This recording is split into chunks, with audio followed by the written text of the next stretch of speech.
आप देख रहे हैं द पेपर और मैं हूं आपके साथ आफरीन अली। तो खबर दिन भर में तमाम आज की जो बड़ी खबरें हैं वो आपको फटाफट बताएंगे। तो आज की सबसे ज्यादा सुर्खियां बटोरने वाली खबर है क्रिप्टो करेंसी, क्योंकि अब केंद्र सरकार ने क्रिप्टो करेंसी को लेकर अपना रुख साफ कर दिया है। केंद्रीय वित्त मंत्री निर्मला सीतारमण ने सोमवार को अपने एक बयान में ये कहा है कि केंद्र सरकार की देश में क्रिप्टो करेंसी को लीगल टेंडर के रूप में स्वीकार करने की कोई योजना नहीं है। वहीं केंद्र की तरफ से बिटकॉइन लेन देन से संबंधित डाटा पर एक सवाल का जवाब देते हुए वित्त मंत्री ने यह भी कहा है कि केंद्र भारत में बिटकॉइन लेन देन पर कोई डेटा एकत्र नहीं करता है।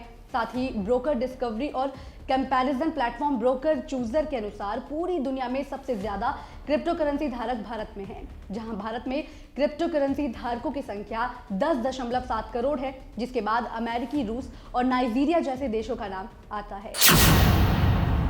दूसरी खबर जिसने काफी सुर्खियां बटोरी हैं वो है ओमिक्रॉन की। कोरोना के नए वेरिएंट ओमिक्रॉन को देखते हुए केंद्र सरकार ने इंटरनेशनल पैसेंजर्स के लिए नए गाइडलाइंस जारी कर दी हैं।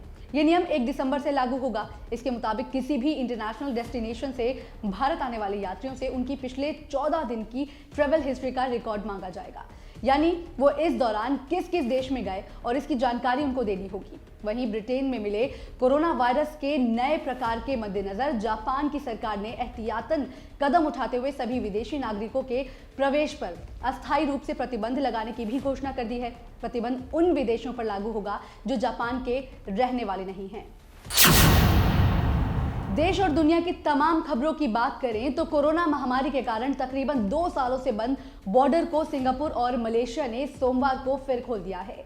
आपको बता दें कि ये दुनिया के सबसे व्यस्त बॉर्डरों में से एक है, जहां से कोरोना काल से पहले हर दिन लाखों लोग यात्रा करते थे।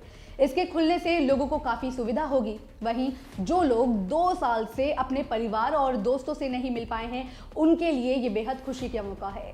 जानकारी के मुताबिक सिर्फ उन्हीं लोगों को यात्रा की अनुमति होगी जिनका टीकाकरण हो चुका है। हालांकि कोरोना वायरस के नए वेरिएंट ओमिक्रॉन के सामने आने के बाद इस बात की भी उम्मीद जताई जा रही है कि बॉर्डर फिर से बंद भी हो सकता है। दक्षिण कोरिया की बात की जाए तो दक्षिण कोरिया ने एक ऐलान कर दिया है कि वो साल 2050 तक 27.9 मिलियन टन हाइड्रोजन की आपूर्ति करेगा, जिसके तहत सालाना 100% के साथ स्वच्छ हाइड्रोजन की आपूर्ति होगी। इसमें उम्मीद है कि 1319 ट्रिलियन वॉन का आर्थिक प्रभाव उत्पन्न होगा और 200 million tonne greenhouse gas घटेगी। वहीं सरकार ने 26 नवंबर को 5 एजेंडा की घोषणा की है, जिसमें first basic hydrogen economy implemented plan पर भी चौथी हाइड्रोजन आर्थिक समिति में चर्चा की गई, जहां प्रधानमंत्री किम बुग्योम की अध्यक्षता में चौथी हाइड्रोजन आर्थिक समिति की बैठक का आयोजन सियोल के एक होटल में किया गया। तो चलिए अब बात करते हैं बॉलीवुड एक्ट्रेस कंगना रनौत की। कंगना रनौत उन सितारों में से एक हैं जिन्हें सोशल मीडिया पर बड़े पैमाने पर फैंस फॉलो करते हैं। ट्विटर पर बैन हो चुकी कंगना रनौत अपने इंस्टाग्राम हैंडल पर अपने विचार साझा करती रहती हैं, जो ज्यादातर सामाजिक मुद्दों से प्रेरित होते हैं। लेकिन इस बार सोमवार की शुरुआत उन्होंने एक रोमांटिक नोट से की है। कंगना ने अपने सोशल मीडिया हैंडल पर प्यारे कैप्शन के साथ 2 बेहद प्यारी पोस्ट साझा की। पहले तस्वीर में 2 लोगों को गले लगाते हुए दिखाया गया, जिसके कैप्शन में कंगना ने लिखा है, तेरे लिए हम हैं जिए कितने सितम हम पे सनम। वहीं दूसरी पोस्ट में कंगना ने अपने बचपन की तस्वीर पोस्ट करते हुए लिखा, मैं एक साधारण लड़की हूँ, मेरे बारे में कुछ खास नहीं है सिवाय इसके कि मैं प्यार की सुंदरता में विश्वास करती हूँ और यही मुझे इस खूबसूरत दुनिया में मिला है। तो आपको क्या लगता है, क्या कंगना की लाइफ में कोई आ गया है? हमें कमेंट सेक्शन में जरूर बताइए। अर्जुन कपूर और मलाइका अरोड़ा भले ही सार्वजनिक रूप से अपने रिश्ते के बारे में बहुत ज्यादा बातें ना करते हों, लेकिन सोशल मीडिया पर एक दूसरे पर प्यार बरसाते हुए दिख ही जाते हैं। लेकिन दोनों की जोड़ी को पसंद करने वाले फैंस के लिए एक बुरी खबर है। जानकारी के अनुसार इन दिनों अर्जुन और मलाइका के बीच लड़ाई हो गई है और मलाइका अर्जुन से बेहद नाराज चल रही हैं। दरअसल महाराष्ट्र में सिनेमा हॉल्स खुलने के बाद फिल्मों के काम ने जोर पकड़ लिया है। बीते कई महीनों से धीमी गति से चल रहे कामों को अब जल्दी निपटाया जा रहा है। वहीं अर्जुन कपूर ने हाल ही में मोहित सूरी की फिल्म एक विलेन रिटर्न्स की शूटिंग पूरी की है, जिसके बाद भी अर्जुन फ्री नहीं है। माना जा रहा है कि अर्जुन के मना कर देने के कारण ही मलाइका उनसे नाराज हो गई हैं। न्यूजीलैंड और भारत के बीच सीरीज का दूसरा टेस्ट मैच 3 दिसंबर से मुंबई के वानखेड़े स्टेडियम में खेला जाएगा। इस बीच कोरोना के नए वेरिएंट का असर इस मैच पर भी पड़ता हुआ नजर आ रहा है और मैच को लेकर दर्शकों की क्षमता से जुड़ा एक बड़ा अपडेट भी सामने आ गया है। भारत और न्यूजीलैंड के बीच मुंबई में खेले जाने वाले दूसरे टेस्ट मैच में दर्शकों को 100% एंट्री स्टेडियम में नहीं मिलेगी। इसको लेकर महाराष्ट्र सरकार ने मैच में दर्शकों की अधिकतम सीमा तय कर दी है। राज्य सरकार ने वानखेड़े स्टेडियम में खेले जाने वाले मैच में केवल 25% ही दर्शक क्षमता के लिए एक आदेश जारी किया है।